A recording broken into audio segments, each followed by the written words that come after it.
What's up? So I'm going to be talking about Venus and Sagittarius today. This is a request video. I know I have a couple more, and I hope that I remember what they are or have them written down somewhere.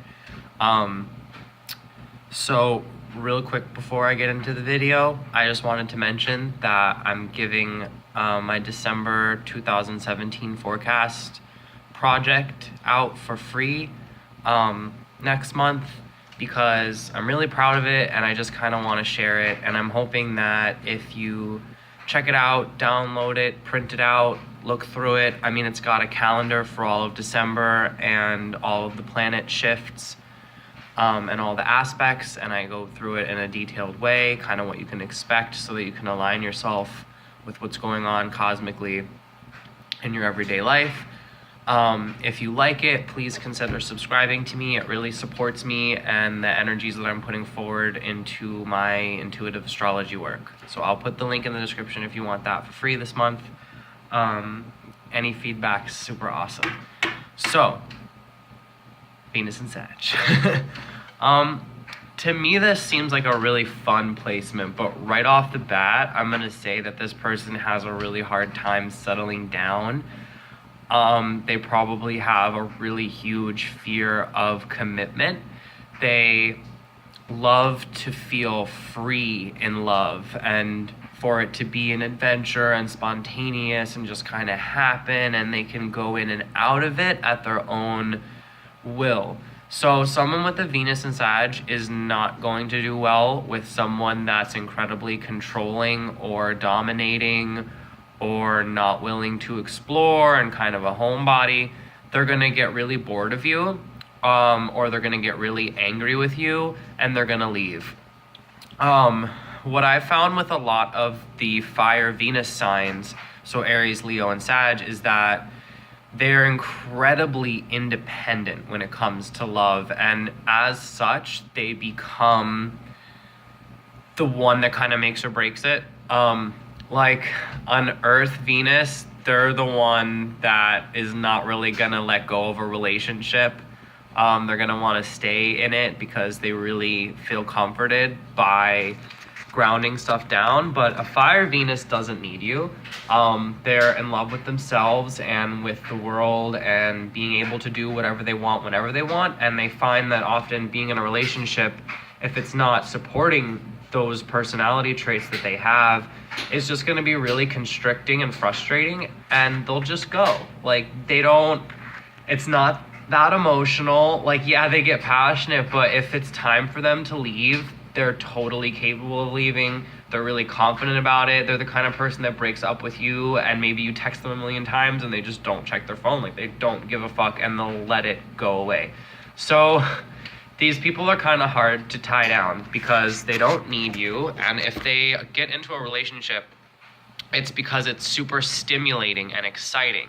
And again, another thing is Sag is so mutable that maybe in the beginning of a relationship, they're so passionate and it's fun and they're putting all their energy into it, and then maybe they learn some more stuff about their partner, or they're not quite as compatible, or they want to go in a different direction in their life that totally conflicts with the relationship that they're having, and the flame's gonna die out, not that flames normally die out in relationships, but to a degree that like initial adrenaline rush of meeting someone new and getting to know each other physically, romantically, whatever, it settles and it becomes more natural and it's not as potent constantly. You know what I mean? Like, it's still there, obviously, if you're in a long-term relationship, but this person's gonna have difficulty getting to a long-term relationship because the short distance thrill and the chase of acquiring someone and maybe just hooking up with someone and just having fun for a night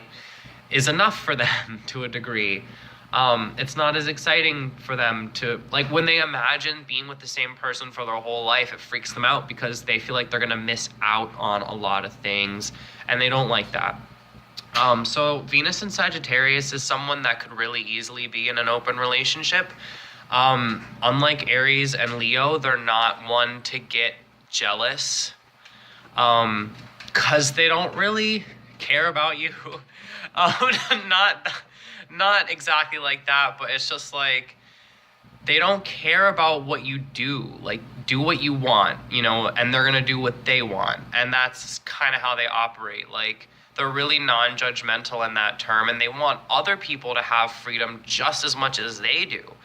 They're really good about giving space. Like, they're not going to blow up your phone a million times. In fact, they probably aren't that good at communicating, because Sagittarius, for whatever reason, can't respond to texts. I mean, not everyone's the same, obviously, but I feel like with your partner, you might have a little bit of distance. You're not calling them all the time or texting them all the time. You pretty much just have communication when you need to, on the fly, like, hey, let's meet up, blah, blah, blah. You know, what are you doing right now, kind of thing. It's more spur of the moment and not so much like a constant communication that's underlying the relationship.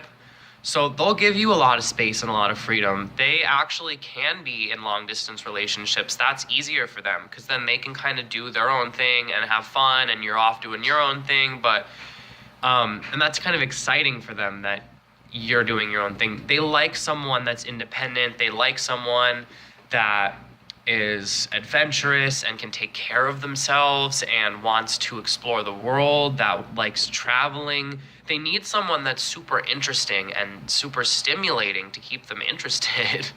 Like, if you manage to fall for someone like this, you have to kind of be up for the challenge. You know what I mean? Or be willing to just have an amazingly fucking passionate time with them and not be so caught up on things staying the same and keeping them forever and being possessive. A lot of that relationship stuff is really unhealthy anyway, but you're really just gonna offend this person and they're not gonna want to talk to you. And once they don't want to talk to you, there's nothing you can do about it. They kind of have control over their own hearts, and it makes them incredibly desirable. They probably have a lot of people going after them, but they're really, really picky. They need certain vibes, and they know that it's not that big of a deal at the end of the day. So they're not going to just settle down because they want love, like maybe a water Venus would do, when they're just, you know, so emotionally attached that they just need that in general, and it can become negative. So this person doesn't end up in too many negative or abusive relationships for the most part, because they just avoid shit like that in the first place, which is nice. So you might be confused if you have this placement of like why you're so fascinated with someone and then the next week you're completely over it. It's just normal. You might be able to find one single person that you can have a long-term relationship with, but it's not super likely that you're gonna spend your entire lifetime with a single person. You could. Again, it really depends on the whole rest of your chart and your Mars and your moon and where everything's aspecting, stuff like that. But it's just not really always in the cards for you. It's not super appealing to you. Like, you'd rather focus on your career or be able to move around and not, like, you don't like having a lot of emotional responsibilities or romantic responsibilities. Like, you don't want to have to be there for somebody. You don't want to have to constantly be checking up on them. You feel like it's kind of childish. You want to be able to leave your house all day and come back and not have to answer to anyone or tell anyone where you're going or why you did stuff like that. Like, if you have a partner that's constantly asking you questions and what the fuck you're doing all day and getting really curious and kind of invasive, again, you're just gonna peace out. It's too much for you. So you really need someone that can keep up with you. You would do really good with someone that had their Mars in Sag or their Venus in Sag, like someone that had a really similar energy to you. Other fire signs or air signs are probably your best bet. I think water and earth are just gonna be too slow for you, and you don't really want that. You don't have time for that. You're looking for more outward, active, passionate stuff and not this like really prolonged emotional experience. And there's nothing wrong with either of those things. It's just kind of what you're more prone to enjoying.